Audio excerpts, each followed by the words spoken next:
Hello friends, welcome to job at academy. दोस्तों, आज हम लोग बात करने वाले हैं बीएसएससी और बीपीएससी का जो नेक्स्ट एग्ज़ाम होने वाला है, उसमें जो मोस्ट टॉप एक्सेप्टेड क्वेश्चन जो आ सकते हैं उसके ऊपर हम लोग आज बात करने वाले हैं और उसको देखने वाले हैं। और जो भी लोग इस चैनल पर पहली बार विजिट कर रहे हैं उनसे अनुरोध है कि चैनल को जल्दी से क्लिक करके रेड जो बटन है उसको क्लिक करके चैनल के साथ जुड़ जाएँ और जो बगल में जो घंटे का आइकन है उसको भी प्रेस कर दें, जिससे जब भी हम कोई नया वीडियो अपलोड करेंगे आप लोग सबसे पहले वो देख सकें। दोस्तों, मैं बिहार सरकार या केंद्र सरकार के रिगार्डिंग जो भी न्यूज़ और नोटिस आती है उसका वीडियो सबसे पहले अपने चैनल के माध्यम से लेकर आते हैं और आप लोग को सूचित करते हैं। तो दोस्तों, ये जो मोस्ट टॉप 25 एक्सेप्टेड क्वेश्चन है ये साइंस के क्वेश्चन होने वाले हैं, क्योंकि बीएसएससी और बीपीएससी का जो एग्ज़ाम होने वाला है उसमें 25 जो ऐसे क्वेश्चन होंगे वो साइंस से होंगे। तो दोस्तों, इसी के पॉइंट ऑफ व्यू से मैं जो ये क्वेश्चन है साइंस का मैं अपने चैनल के माध्यम से लेकर आया हूँ। तो देखते हैं कितने लोग इसमें कितना मार्क्स उठा सकते हैं।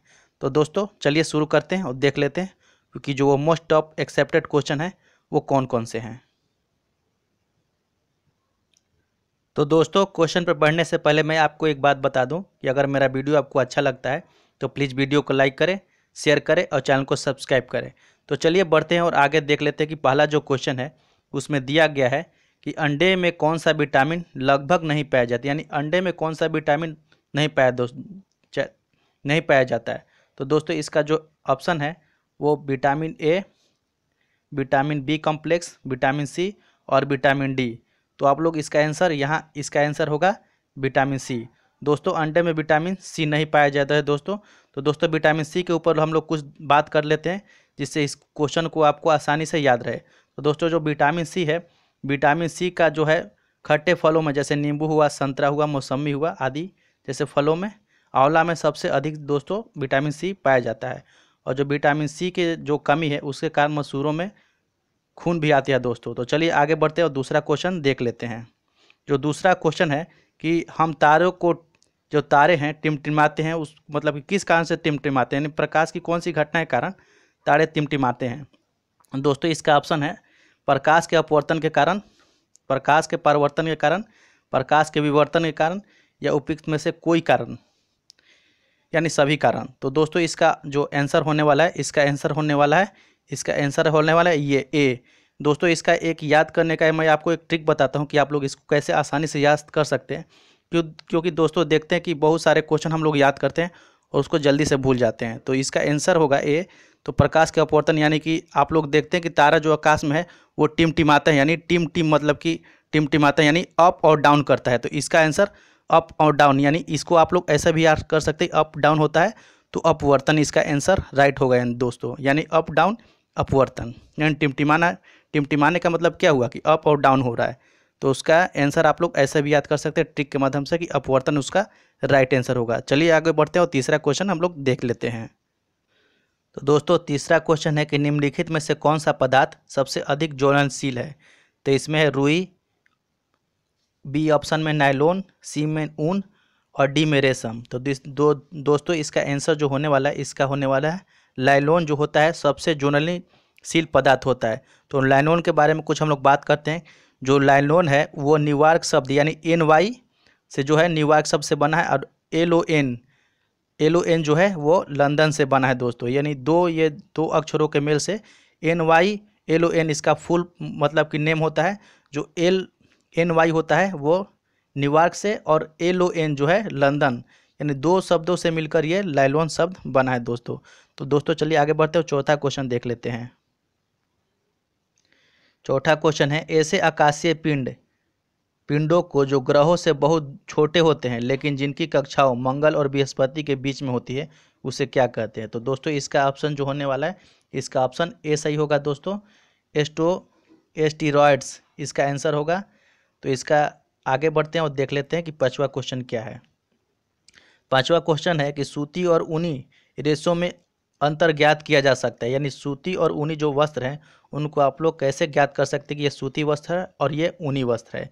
तो इसका जो आंसर होने वाला है इसका जो ऑप्शन है आप लोग देख सकते हैं कि पहला छूकर, बी जलाकर, सी है NOH को क्रिया करके और H2SO4 में क्रिया करके। तो जो इसका राइट आंसर होगा उसका राइट आंसर होगा तो दोस्तों इसका जो राइट आंसर होने वाला है वो बी ऑप्शन है, उसका राइट आंसर है। इसके बारे में आपको बता दूं कि बी आंसर जो होगा वो क्यों होगा। तो दोस्तों जो है सूती वस्त्र को जैसे हम लोग जलाएंगे वो राख में परिवर्तित हो जाता है, जबकि हम लोग ऊनी जो वस्त्र है उसको हम लोग जलाते हैं तो वो एक कड़ा बन जाता है, यानी प्लास्टिक नुमा बन जाता है। तो इसीलिए जो है जलाकर इसको हम लोग जांच कर सकते हैं। तो चलिए बढ़ते हैं आगे। क्वेश्चन जो 6 नंबर क्वेश्चन है कि बर्फ पर दाब बढ़ाने से उसका जो है गलनांक क्या होगा। तो दोस्तों जो ये क्वेश्चन है ये मोस्ट इम्पोर्टेंट क्वेश्चन है, 6ठा नंबर। इसको आप लोग मोस्ट इम्पोर्टेंट क्वेश्चन है, बहुत सारे जो एग्जाम है उसमें ये क्वेश्चन आता ही आता है। तो इसका जो आंसर होने वाला है, इसका आंसर ए होने वाला है दोस्तों, यानी घट जाएगा। जो बर्फ हम लोग दाब बढ़ाते हैं तो उसका गलनांक जो होता है घट जाता है दोस्तों। आगे बढ़ते हैं 7 नंबर क्वेश्चन पर। सूर्य उदय होते समय व डूबते समय लाल क्यों दिखाई देता है। ये भी जो क्वेश्चन है दोस्तों मोस्ट इंपॉर्टेंट क्वेश्चन है। तो इसका जो आंसर होने वाला है 7 का, आप लोग देखिए, विकिरण है, जल वाष्प है, धूल कण है और प्रकीर्णन है। तो इसका जो आंसर होने वाला है डी ऑप्शन इसका सही होगा, राइट आंसर डी है, यानी प्रकीर्णन के कारण सूर्य जो है डूबते समय उगते समय लाल दिखाई देता है। अगला क्वेश्चन पर बढ़ते हैं 8 नंबर क्वेश्चन पर। तो 8 नंबर जो क्वेश्चन है कि घरों में विद्युत संयंत्र जोड़ी जाती है, यानी घर में जो विद्युत का जो भी आपका जो मशीन है वो किस क्रम में जोड़ी जाती है। तो इसका जो राइट आंसर होगा वो इसका राइट आंसर होगा कि समानांतर क्रम में ये जोड़ी जाती है दोस्तों। ये समानांतर क्रम इसका राइट आंसर होगा। श्रेणी क्रम इसका आंसर इसलिए नहीं होगा कि जो घर का जो फ्यूज है वो श्रेणी क्रम में होता है और जो घर का जो भी विद्युत का जो संयंत्र होता है वो समानांतर क्रम में होता है दोस्तों। यानी सम अंतर, यानी कुछ देर दूरी के अंतर पर, इसको ऐसे भी याद कर सकते, घर में जो भी विद्युत संयंत्र इस्तेमाल होता है वो सम अंतर यानी कुछ देर अंतराल पर होता है, यानी समानांतर क्रम में होता है। अगला 9 नंबर क्वेश्चन देख लेते हैं कि जो लोहे में जंग लगना है, यानी लोहे में जो जंग लगता है वो कौन सी क्रिया है। तो इसका राइट आंसर होने वाला है दोस्तों, इसका राइट आंसर होना है रासायनिक क्रिया, यानी लोहे में जो जंग लगता है वो रासायनिक क्रिया का उदाहरण है। 10 नंबर क्वेश्चन देख लेते हैं कि केतली में पानी का गर्म होना किसका उदाहरण है। तो केतली में जो पानी गर्म होता है दोस्तों वो दोस्तों होता है ऑप्शन नंबर बी, यानी संवहन के कारण जो होता है वो केतली में गर्म होता है पानी। इसका आंसर होगा, राइट आंसर बी होगा। आगे देख लेते हैं दोस्तों, कुपोषण में सबसे अधिक किसकी कमी होती है, यानी जो कुपोषित बच्चे होते हैं, जो भी कुपोषित इंसान होते हैं वो किसकी कमी के कारण कुपोषित हो जाते हैं। तो इसका जो ऑप्शन है देख सकते हैं कि विटामिन ए होगा, विटामिन, इसके बाद बी में होगा कार्बोहाइड्रेट, सी है विटामिन सी और डी में प्रोटीन है। तो इसका जो राइट आंसर होने वाला है दोस्तों वो प्रोटीन की कमी से जो होता है, जो बच्चों में आप लोग देखे होंगे कि बहुत सारे जो बच्चे होते हैं कुपोषित हो जाते हैं, तो वो प्रोटीन की कमी के कारण दोस्तों वो कुपोषित, मतलब कि जो भी कुपोषण की बीमारी होती है प्रोटीन की कमी से होती है। आगे बढ़ते हैं। आगे अगला क्वेश्चन 12 नंबर क्वेश्चन है कि उस कथन को छाटिए जो सत्य नहीं है। ऑप्शन आपको दिखाते हैं। किसी वस्तु का द्रव्यमान हर स्थान पर समान होता है। ऑप्शन बी, किसी वस्तु का द्रव्यमान उस वस्तु के भार के परिवर्तन करता है। ऑप्शन नंबर सी, किसी वस्तु का भार गुरुत्वाकर्षण बल पर प्रभावित होता है। और ऑप्शन नंबर डी, किसी वस्तु का भार तथा द्रव्यमान प्रत्येक स्थान पर हमेशा एक ही अस्थायी रहता है। तो इसका राइट आंसर होगा दोस्तों, इसका राइट आंसर होने वाला है 12 का डी आंसर होने वाला है। इसका राइट आंसर डी होने वाला है। किसी वस्तु का भार तथा द्रव्यमान प्रत्येक स्थान पर हमेशा एक ही और अस्थायी रहता है। ठीक है दोस्तों।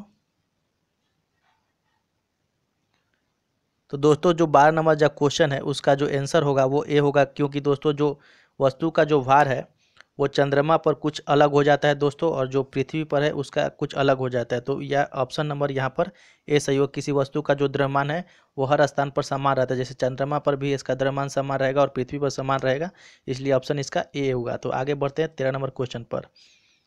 किसी बीकर में रखे हुए गर्म पानी को 70 डिग्री सेल्सियस से 60 डिग्री सेल्सियस तक तापमान में कमी आने से के लिए 8 मिनट का समय लगता है। तो बताएं कि यदि गर्म पानी को 80 डिग्री सेल्सियस और 70 डिग्री सेल्सियस तक ठंडा किया जाता है तो समय कितना लगेगा दोस्तों। तो दोस्तों ये क्वेश्चन जो है बहुत इंपॉर्टेंट है दोस्तों, तो इसका आंसर आप लोग देने की कोशिश करें कि इसका आंसर क्या होगा। तो इसका ऑप्शन है 8 मिनट से कम, 8 मिनट से ज़्यादा, और आगे देख लेते हैं कि 8 मिनट और इनमें से कोई नहीं। तो जो दोस्तों इसका आंसर होने वाला है इसका आंसर होना है 8 मिनट से कम। इसका जो राइट आंसर होगा वो होगा कि 8 मिनट से कम इसका समय लगेगा। आगे बढ़ते हैं और देख लेते हैं कि नेक्स्ट क्वेश्चन जो क्या है। फ़ारेनहाइट तथा सेल्सियस माप में किसी तापमान पर पाठ्यक्रम समान होगा, यानी फ़ारेनहाइट और सेल्सियस किस तापमान पर समान होता है। ये मोस्ट इंपॉर्टेंट क्वेश्चन है दोस्तों। तो अगला इसका जो राइट आंसर होने वाला 14 का डी होने वाला है, -40 डिग्री पर सेल्सियस और फ़ारेनहाइट का जो ऑप्शन नंबर डी समान होने वाला है। आगे बढ़ते हैं और देख लेते हैं कि ध्वनि उत्पादन तथा ध्वनि परिवर्तन करते वाली सतह की दूरी कम से कम कितनी होनी चाहिए, जो ध्वनि उस ध्वनि की परिध्वनि यानी साफ तौर पर सुनाई दे, यानी कितना दूरी होना चाहिए जिससे वहाँ से आपको साफ साफ सुनाई दे। तो इसका जो ऑप्शन जो है ए 10 मीटर, बी 17 मीटर, 34 मीटर और 100 मीटर। तो इसका राइट आंसर होने वाला है ऑप्शन नंबर बी, 17 मीटर की दूरी पर हम लोग जो है श्रोता और जो परावर्तन की दूरी है 17 मीटर ही होनी चाहिए। अगला क्वेश्चन है, एक वाट तथा 250 वोल्ट की क्षमता वाले बल्ब को कितनी विद्युत ऊर्जा प्रवाहित होगी, यानी एक 100 वोल्ट का जो बल्ब होता है उसमें कितनी विद्युत ऊर्जा प्रवाहित होती है। तो 16 का जो आंसर होने वाला है वो राइट आंसर इसका सी होने वाला है, 0.4 एम्पियर विद्युत धारा प्रवाहित होती है। अगला क्वेश्चन देख लेते हैं कि ध्वनि की गति सर्वाधिक किसमें होती है। तो ध्वनि की गति सर्वाधिक जो दोस्तों होती है ये होती है 17 का जो राइट आंसर होने वाला है वो हो गया बी, यानी स्टील में जो है सबसे अधिक जो ध्वनि की गति होने वाले है। दोस्तों ये जो भी मैं क्वेश्चन करवा रहा हूँ ये एग्जाम के पॉइंट ऑफ व्यू से जो साइंस का जो क्वेश्चन है वो हर एग्जाम में दोस्तों जितना मैंने क्वेश्चन लिया है हर किसी ना किसी एग्जाम में आया है दोस्तों। तो दोस्तों इस वीडियो को पूरा देखें और वीडियो को जो पसंद आता है तो लाइक ज़रूर करें और चैनल को सब्सक्राइब जरूर करें, क्योंकि मैं इसका जो है अगला पार्ट भी लाऊंगा। इसको मैं 25 सेट में लाऊंगा आपके लिए।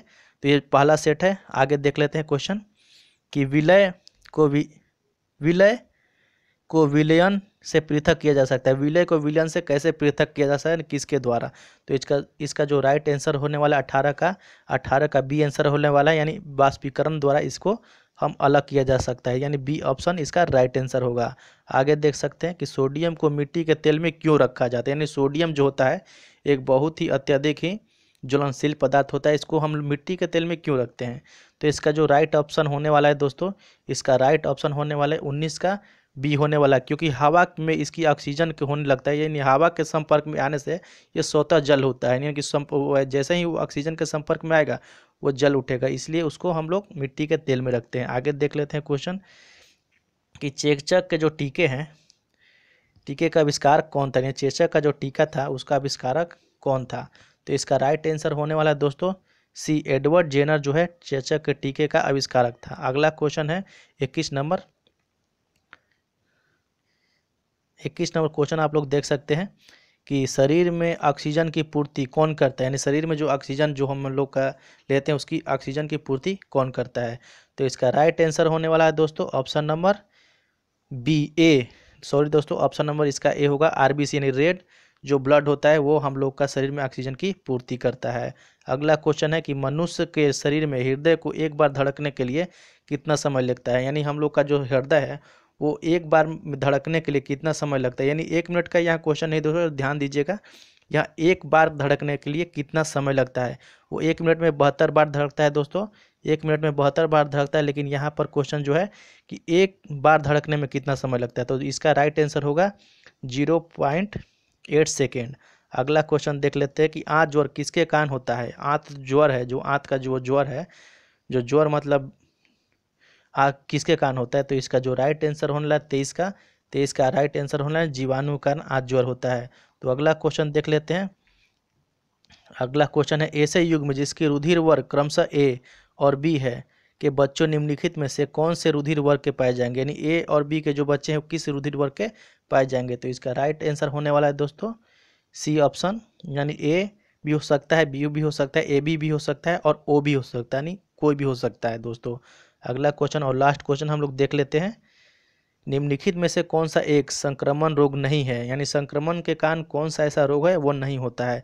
ऑप्शन ए हैजा, क्षय रोग, डिप्थीरिया, यानी टेटनिस, यानी से कौन सा रोग है जो संक्रमण के कारण नहीं होता है। तो 25 का जो राइट आंसर होने वाला है दोस्तों, और दोस्तों इसका राइट आंसर डी होने वाला है टेटनिस, किसी भी संक्रमण के कारण नहीं होता है। तो दोस्तों ये 25 मोस्ट एक्सपेक्ट